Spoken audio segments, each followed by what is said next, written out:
Hello mga ka-farm, nandito tayo sa bahay. Ay, si, si Bian, sumagot si Bian. Kala niya kinakausap ko siya. Ito meron tayo dito, ang banana. Familiar ba kayo nitong banana na to mga ka-farm? Taka lang saglit. Ito.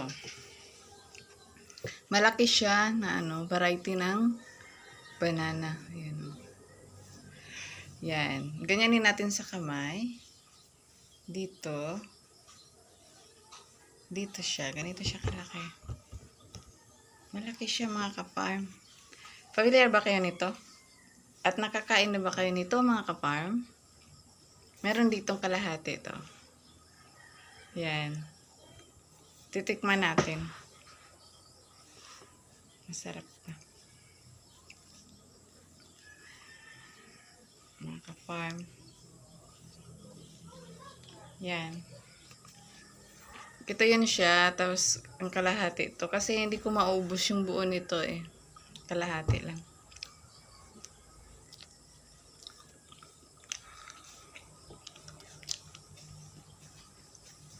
Ito mga ka-farm. Parang lakatan. Lakatan yung amoy at saka lasa. Ha?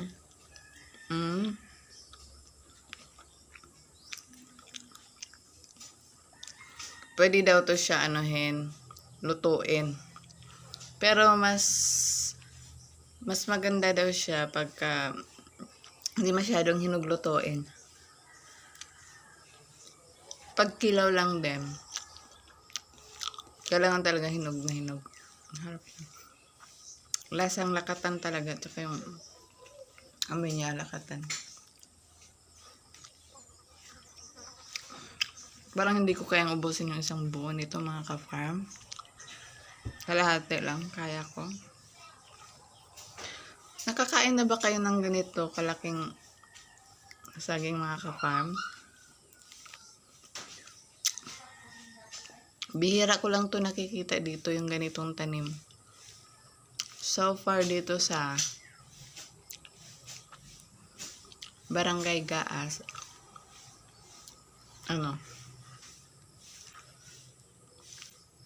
Sa Buli, may nagtanim nito, isang puno lang din. Madaanan lang. Tsaka hindi kasi yun, yung saging na yun. Hindi nagsasaha. Isang puno lang siya. Pero ito, yung pinitasan nito na puno, may saha.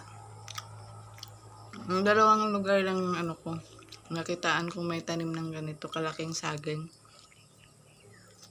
Sa Buli at saka sa Buli at saka dun sa Tubod. Sa Tubod to na saging eh. Masarap siya mga ka-farm. Rare na tong na to. Itong saging na to rare kasi nga maraming puno ng saging, may latundam, stampilco, carnaba. Yun yung napakarami, pero itong ganito, bihira mo lang to makikita may tanim na ganito.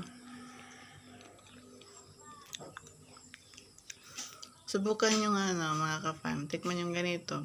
Parang lakatan lang, di ba mahal yung yung lakatan na saging.